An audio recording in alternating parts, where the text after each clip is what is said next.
नमस्कार दोस्तों, मैं हूं राहुल ज़ैफ। लीगल चैनल में आपका स्वागत करता हूं। जब भी कोई जजमेंट पढ़ें तो ज़रा गौर से खुद पढ़ लीजिए प्लीज़, क्योंकि कई बार इसकी मार्केटिंग इतनी अच्छी की जाती है। जैसे रजनीश वर्सेस नेहा के जजमेंट की बहुत अच्छी मार्केटिंग की गई थी। वो लैंडमार्क जजमेंट था, गाइडलाइन से भरा हुआ था, पर उसके अंदर इस तरह से मार्केटिंग की गई जैसे कि मतलब आप पे आरोप तय होने ही होने हैं, आप चाहे कुछ करें चाहे ना करें, आपको मेंटेनेंस देना ही पड़ेगा। अभी एक और ऐसा ही जजमेंट आया है जिसको बाकायदा सुप्रीम कोर्ट ने अपनी तरफ से जारी किया है, और उसकी पब्लिसिटी इस तरह से की जा रही है जैसे कि उसके अंदर जो एरर ऑफ लॉ है वो पूरी तरह से लागू हो सकता है। नहीं, ऐसा नहीं है।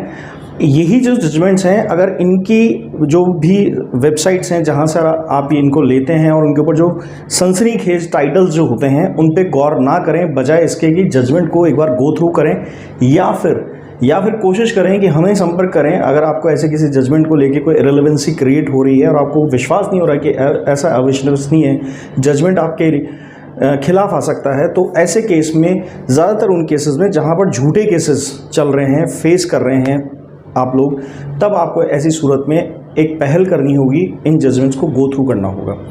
ऐसा ही एक जजमेंट है जिसे मैं आज क्लैरिफाई करना चाहता हूँ। ज़्यादातर लोगों के पास इस तरह का ही एक मैसेज गया हुआ है।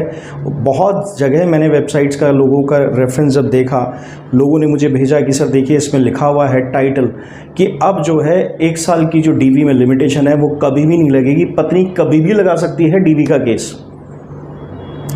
गजब है साहब, मतलब कुछ भी बनाकर मार्केटाइज किया जाता है। आज मैं एक एक पन्ना एक एक खाल इस पूरे जजमेंट की पढ़कर आया हूँ। सुप्रीम कोर्ट कभी भी हवा में जजमेंट नहीं देता। सम्मान कीजिए ऐसे जजमेंट्स का। ये जजमेंट किसी भी हालत में एक गलत जजमेंट नहीं है, किसी जेंडर को फोकस करके दिया हुआ जजमेंट नहीं है। प्लीज़ इस तरह की ब्रांडिंग और मार्केटिंग में फंसना बंद कीजिए। ये शायद जो पीड़ित पुरुष हैं उनके खिलाफ एक तरीके का छुपा हुआ अभियान है, उन्हें डिप्रेसिव फील कराने का। क्या हो सकता है, किस तरह से हो सकता है, ये समझते हैं आज की वीडियो में। इसीलिए कहते हैं एजुकेटेड रहिए, और एजुकेटेड होने के लिए हम आपके लिए कोर्सेज चलाते हैं। उन कोर्सेज को समझिए और अपने केसेस में इन्वॉल्व हुइए, क्योंकि हम यहाँ पर कुछ भी आँख बंद करके नहीं देखते। हम यहाँ पर कुछ भी दूसरों का कहा हुआ नहीं मानते। हम ये मानते हैं कि लॉ जो है स्थापित है, ऐसे ही कोई जजमेंट नहीं आ सकता, ऐसे ही कोई बात नहीं कही जा सकती। मैनिपुलेशंस चलते हैं, वो मार्केटाइज की जाती है न्यूज़। तो इसीलिए नॉलेज लीजिए और एजुकेटेड कीजिए खुद को। कोर्सेज अगर ज्वाइन करने हैं तो ये व्हाट्सएप नंबर है, इस पर मैसेज कीजिए। मैसेज के थ्रू आपको सारी कंटेंट की डिटेल्स मिल जाएंगी। इसके अलावा अगर आप अपॉइंटमेंट लेना चाहते हैं मुझसे बात करने के लिए, अगर कोई कानूनी सलाह लेनी है, तो भी इस व्हाट्सएप नंबर पे मैसेज करके मैसेज के थ्रू अपॉइंटमेंट ले सकते हैं, फिर बात होगी। आज का मैं आपको जजमेंट का पहले टाइटल बता देता हूँ। 13 अप्रैल 2022 का ये जजमेंट है। लेटेस्ट इन्हीं महीनों का, इसी साल के महीनों का जजमेंट है। कामाक्षी वर्सेस लक्ष्मी नारायण का ये जजमेंट है। मद्रास हाई कोर्ट का ये एक जजमेंट था जिसके खिलाफ पत्नी ने कोर्ट में अपील की। मैं यहाँ पर एक चीज़ बता देता हूँ, यहाँ पे पत्नी सही थी और अपनी बातों में वो वही बात कह रही थी जो उसके साथ हुआ था। उसने कोई भी बात घुमा फिराकर बढ़ा चढ़ाकर नहीं की, और जबकि वो केस हाई कोर्ट से हार चुकी थी, तो मैं दाद देता हूँ ऐसी पीड़ित पत्नी की जो अपने केस को वहाँ तक लेके गई। पर यहाँ पर कई पीड़ित पुरुष हैं जो इस जजमेंट के थ्रू ये समझने लगे हैं कि आपकी पत्नी अब किसी भी स्टेज पर आपके खिलाफ केस कर सकती है। नहीं, जो टाइम बाउंडेशन है, जो टाइम लिमिटेशन है 1 साल की, वो बिल्कुल बनी रहेगी। किस केस ने इस चीज़ की स्थापना की थी? इंद्रजीत ग्रेवाल ने, जो कि 2012 का जजमेंट है, जिसके अंदर बाकायदा ये चीज़ उल्लेखित की गई थी कि ये टाइम बाउंड कंडीशन पे चलेगा। तब से एक परंपरा सेट हो गई और इस चीज़ को कंसिडर किया जाने लगा, और इससे रिलेटेड बड़े लैंडमार्क जजमेंट्स भी बाद में फ्यूचर में आते रहे, जिन्होंने कंसिडर किया है कि 1 साल का टाइम बाउंडेशन जो है डीवी एक्ट के अंदर लगाने का हो सकता है, उसके बाद नहीं। अब फिर मैं क्यों कह रहा हूँ कि फिर भी जजमेंट जस्टिफाइड था? हाँ जी, बिल्कुल ये समझना पड़ेगा आपको कि ये जजमेंट कैसे जस्टिफाइड था। पहले हम समझते हैं कि कामाक्षी जो थी उनके साथ हुआ क्या था। कामाक्षी के साथ एक सेपरेशन हो गया था 2008 में अपने पति के साथ, जो कि डोमेस्टिक वायलेंस के कंडीशन को फुलफिल नहीं करता है। अगर पत्नी 10 साल से अपने पति से अलग रह रही है और 2018 में फिर डोमेस्टिक वायलेंस का केस डालती है, तो ये जस्टिफाइड नहीं है डोमेस्टिक वायलेंस के अकॉर्डिंग। पर उन्होंने जस्टिफाइड कैसे किया, ये चीज़ समझनी ज़रूरी है। देखिए, 2 कंडीशंस थी। एक तो स्त्री धन जो था वो इन्होंने अपने पति से डिमांड किया और वो स्त्री धन पति के ने लौटाया नहीं और उसको पुख्ता तरीके से वो कोर्ट को समझा पाई। और जो मैटर ऑफ इंसिडेंट्स थे उसको आप शुरू में जजमेंट के पढ़ेंगे तो उसकी एक उन्होंने पूरी टेबल बनाई है और कब कब हुआ उसको विद एविडेंसेस उन्होंने कोर्ट के साथ ने प्रेजेंट किया था। किसने कब किस डेट को क्या कहा, टाइम, प्लेस, हर चीज़ रिकमेंड की है। जो मैं हमेशा कहता हूँ या काफ़ी यूट्यूबर्स भी कहते हैं कि आप अपनी पत्नी की जो डोमेस्टिक वायलेंस की जो पूरी की पूरी पिटीशन आती है उसमें ये चीज़ डिमांड कीजिए। अंदाजे से कुछ नहीं कहा जा सकता कि रोज़ मारते थे, जब से शादी हुई तब मारते थे, ऐसे नहीं। बिल्कुल सही तरीके से प्रेजेंट किया गया था। डेट उसमें मेंशन थी, टाइम उसमें मेंशन था, प्लेस उसमें मेंशन था, किसने क्या कहा ये मेंशन था, कब किससे क्या बहस हुई उस आदमी का नाम मेंशन था। तो पूरी तरह से ये चीज़ समझाएगी। पति से जो डिमांड की गई थी वो की गई थी स्त्री धन की। स्त्री धन की पत्नी ने जब डिमांड की तो वो लगातार मांगी जा रही थी अलग अलग स्टेजेस पे, पर उसको स्त्री धन नहीं लौटाया गया, जो कि एक बहुत ज़रूरी चीज़ होती है, आप भी जानते हैं। दूसरी सबसे ज़रूरी चीज़ ये है कि इसके अंदर कोर्ट ने एक बार ऑर्डर कर दिया था कि 1.5 लाख रुपया जो है, जब बच्चा जो इनका था वो पति को अपनी बीवी को सौंपना था और देते वक्त ये कहा गया था कि आप अपने बच्चे के हिसाब से 1.5 लाख रुपया अपनी पत्नी को सौंपेंगे। उसकी भी रेगुलर डिमांड चलती रही। अब ये जब डिमांड चलती रही तो फिर उसकी कहीं भी भरपाई नहीं की गई और जब आगे जाकर इस तरह से 2018 के अंदर लोअर कोर्ट ने एक फैसला दिया, उसके खिलाफ ही पति गया, जो बहुत लंबे टाइम तक पेंडिंग रखा गया। वो था इस पैसे की रिकवरी की डिमांड और इसके अलावा कुछ फाइनेंशियल और भी एग्रीवनेस पत्नी के साथ किए गए। तो ये सब चीज़ों को लेकर पत्नी ने कोर्ट को समझाया। जब कोर्ट को ये बात समझाई गई तो देखिए, अब इसको ज़रा समझिए। देखिए, हम पहले डेफिनेशन क्या मानते हैं डोमेस्टिक वायलेंस एक्ट की, ये समझने की कोशिश करते हैं। डोमेस्टिक वायलेंस एक्ट ये कहता है कि एक साझा गृहस्थी होती है, एक घर होता है, उसकी 4 दीवारी होती है, उसकी एक छत होती है। उस छत के नीचे जितने लोग रहते हैं, अगर वो किसी औरत या महिला के साथ जो कि शादीशुदा है या वो अविवाहित भी है और उसको प्रताड़ित करते हैं, तो ऐसी सूरत में वह महिला डोमेस्टिक वायलेंस का केस कर सकती है। अब हम माना ये जाता है कि जब वह उस घर में रह रही है, साझा गृहस्थी का उपभोग कर रही है, तब अब क्या हुआ कि इसके अंदर लोगों ने हमेशा इसको मार पिटाई से ही जोड़ा है, यानी झगड़ों से जोड़ा है। उसको कई तरीके से अब्यूज़ किया जा सकता है, मेंटली अब्यूज़ किया जा सकता है, उसको फाइनेंशियली अब्यूज़ किया जा सकता है। तो यहाँ पर कामाक्षी के केस में ये फाइनेंशियल अब्यूज़ था। कैसे था? ये था कि जब वो परेशान होकर अपनी मर्ज़ी से घर छोड़कर वहाँ से चली गई और सारे फैक्ट्स उसके पास रियल थे, उसके बावजूद उसने डोमेस्टिक वायलेंस का केस नहीं किया, पर इसके लिए कुछ राहतें अपने पति से मांगी, स्त्री धन मांगा। तो स्त्री धन के लिए भी वहाँ पर हमारे डोमेस्टिक वायलेंस केस के जो हम केसेस डोमेस्टिक वायलेंस एक्ट के अंडर पढ़ते हैं या करते हैं, उसके अंदर ये समझिए कि वहाँ पर स्त्री धन भी मांगना पत्नी का अधिकार है और अगर उसको नहीं दिया जाता तो क्रूरता का उल्लंघन है। अब इसके अंदर बात को समझिए कि इसको कैसे कंसिडर किया कोर्ट ने। इसको कंसिडर करने के लिए आपको जो डोमेस्टिक वायलेंस एक्ट है उसका सेक्शन 31 पढ़ना पड़ेगा, उसको समझना पड़ेगा कि इस कामाक्षी के केस में हुआ क्या था। देखिए, हम बिना पढ़े बिना समझे चीज़ों को जस्टिफाई करने लग जाते हैं, कुछ आर्टिकल्स कुछ न्यूज़ के टाइटल्स पढ़ के, और फिर हमें लगता है कि शायद हमने सही बात समझ ली। ये है 31 जो आपके सामने स्क्रीन पर है, मैं ज़रा इसको पढ़ देता हूँ। प्रतिवादी द्वारा संरक्षण आदेश के उल्लंघन के लिए शस्ति, यानी कि जिस तरह का भी संरक्षण मांगा गया है, फाइनेंशियल, फिजिकल, मेंटल, किसी भी तरह का, प्रोटेक्शन ऑफिसर नियुक्त होता है। तो पहला पॉइंट यह है, प्रतिवादी द्वारा संरक्षण आदेश का उल्लंघन, या एक प्रतिवादी, जो लोग नहीं समझ पा रहे हैं इंग्लिश, मैं बता देता हूँ, प्रतिवादी होता है रिस्पोंडेंट, यानी कि ज़्यादातर इन केसेस में पति ही रिस्पोंडेंट होते हैं। तो अगर वो किसी संरक्षण आदेश का उल्लंघन या एक अंतरिम सुरक्षा आदेश का उल्लंघन इस अधिनियम के तहत एक अपराध होगा और एक अवधि के लिए कारावास हो सकता है, जिसे 1 वर्ष तक बढ़ाया जा सकता है या जुर्माने से दंडित किया जा सकता है, जो हो सकता है 20,000 रुपये तक, या दोनों के साथ बढ़ाए जाएं। दूसरा पॉइंट यह है, उपधारा 1 के तहत का विचारण इस मजिस्ट्रेट द्वारा किया जाएगा जिसने आदेश पारित किया था, जिसके उल्लंघन का आरोप अभियुक्त द्वारा लगाया गया है।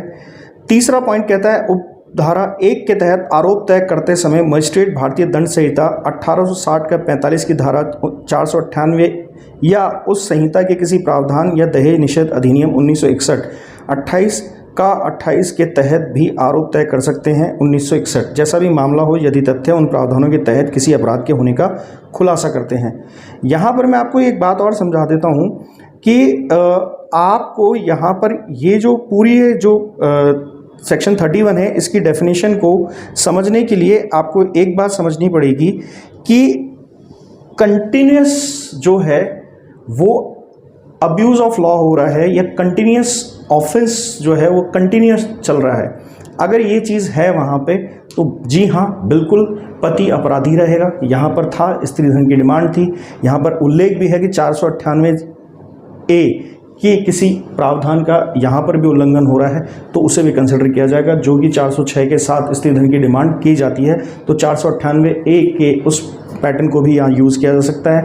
पत्नी यहाँ भी इस तरह की डिमांड कर सकती है। जाके गौर से पढ़िए, डीवी एक्ट में क्लियर लिखा हुआ है कि दहेज की डिमांड भी डीवी एक्ट के अंदर प्रताड़ना के रूप में आती है। उसके लिए मारे गए ताने, उसके लिए कही गई बातें, सब कुछ आती है और ये पत्नी ने बाकायदा सबूत के साथ कोर्ट में पेश किया था।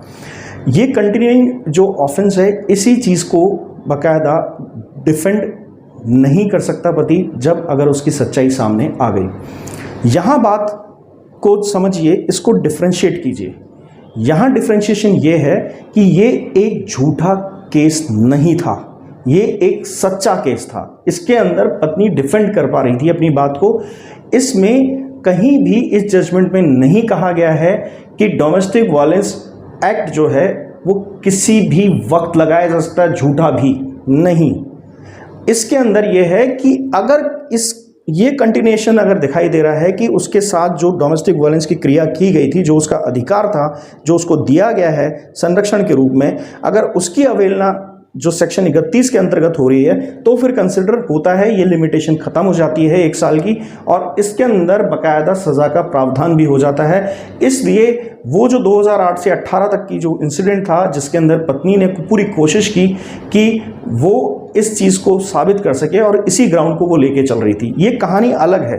आप इसे इससे जोड़ने की कोशिश ना करें कि एक पत्नी डोमेस्टिक रिलेशनशिप में नहीं रह रही 1-2 साल से और जाकर अपने पति को छोड़ के बैठी है, फिर एक दिन शौकिया तौर से बिना किसी तथ्य और कारण के आकर कह देती है। उस वक्त पति ने किसी भी तरह का कोई भी फाइनेंशियल क्राइम या कोई अब्यूज़ नहीं किया। देखिए, इसमें आपको सिर्फ जस्टिफाई ये करना है कि आप क्या कर रहे थे।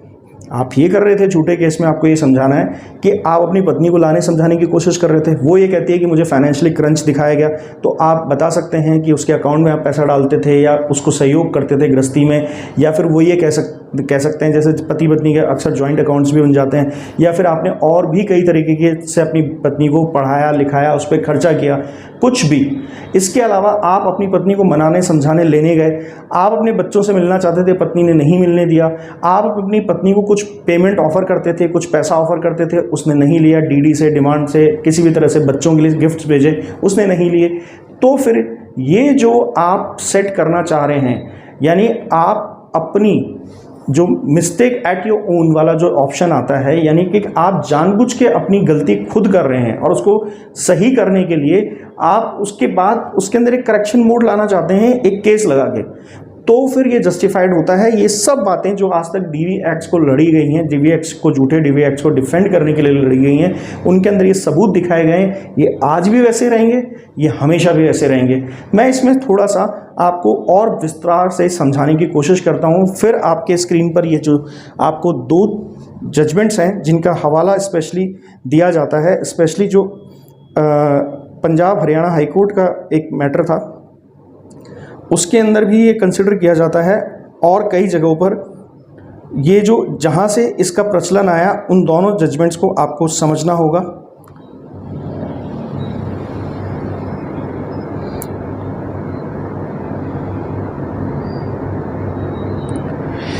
यहाँ आपको जिस जजमेंट ने इस पूरे कंटेक्स्ट को बदल के रख दिया था, वो स्क्रीन पर अभी आपको दिख रहा होगा।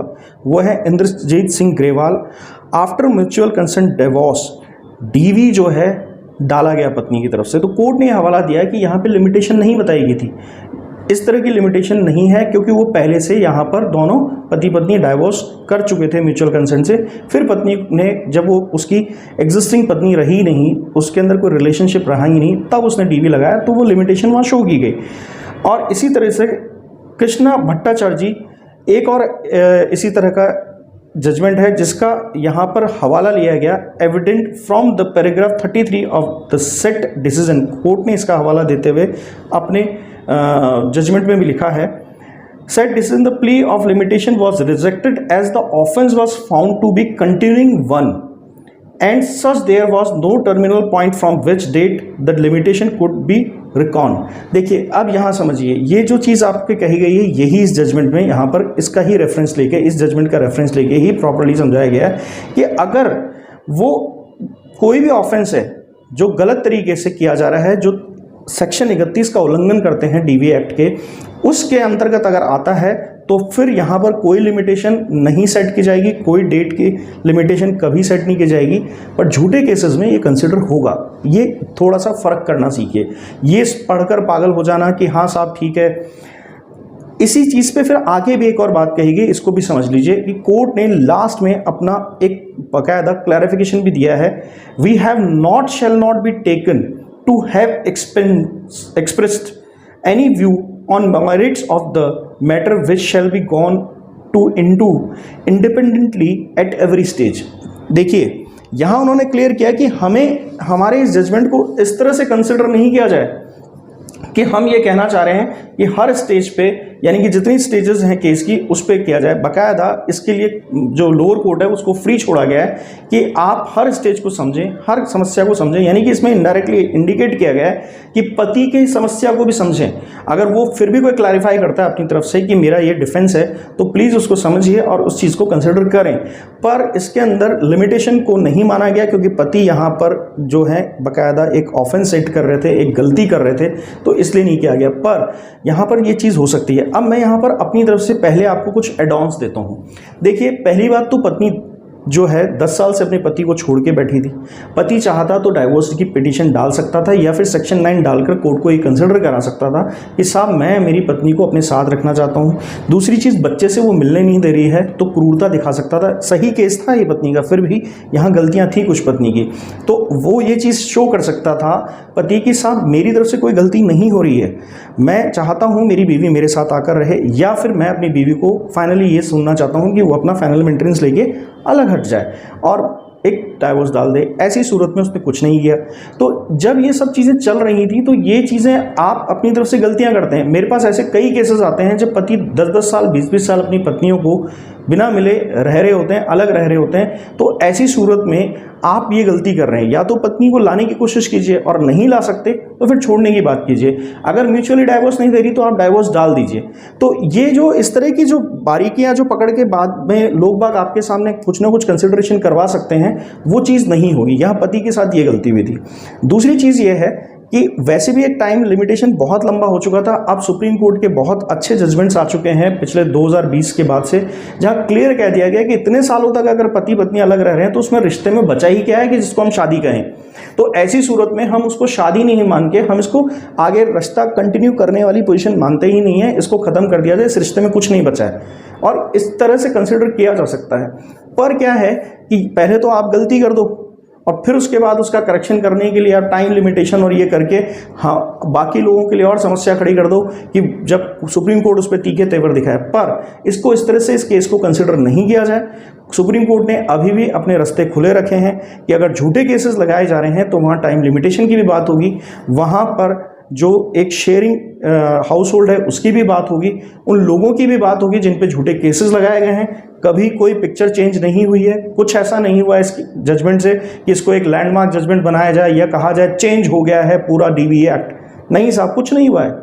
डीवी एक्ट सुप्रीम कोर्ट या हाई कोर्ट के पास चेंज करने का राइट नहीं है। ये राइट सिर्फ संसद के पास है। लोकसभा विधानसभा मिलकर ही इसमें कोई अमेंडमेंट कर सकते हैं। उन्होंने परिभाषा के अंदर जो चीज़ शुरू से पीड़ित महिलाओं के लिए यूज़ नहीं की जा रही थी, कई बार इसके अंदर ये टाइम बाउंडेशन वाली बात लेकर कई जो चालाक पुरुष थे वो निकल जाते थे। वहाँ पर एक लिमिटेशन लगाई है कि साहब मांगा गया था पैसा और दिया नहीं और कंटिन्यूस ऑफेंस चल रहा है। तो वो डोमेस्टिक वायलेंस वहीं से तो इसी बात से तो होता आ रहा था और फिर उस बात के लिए आप लगातार उसको शोषित कर रहे हैं पिछले 10 साल से, अपनी गलती छिपाकर आप कह रहे हैं कि साहब टाइम लिमिटेशन है। तो दोनों केसेस को इस तरह से कंसिडर किया। आज भी आप इंद्रजीत ग्रेवाल वाला जो जजमेंट है उसको कंसिडर करवाइए, बिल्कुल होगा। वो एक अलग चीज़ है, वो झूठे केस को डिफेंड करने के लिए लगाया गया है और वो आज भी कंटिन्यूटी में रहेगा, उसमें कोई फेरबदल नहीं होगा।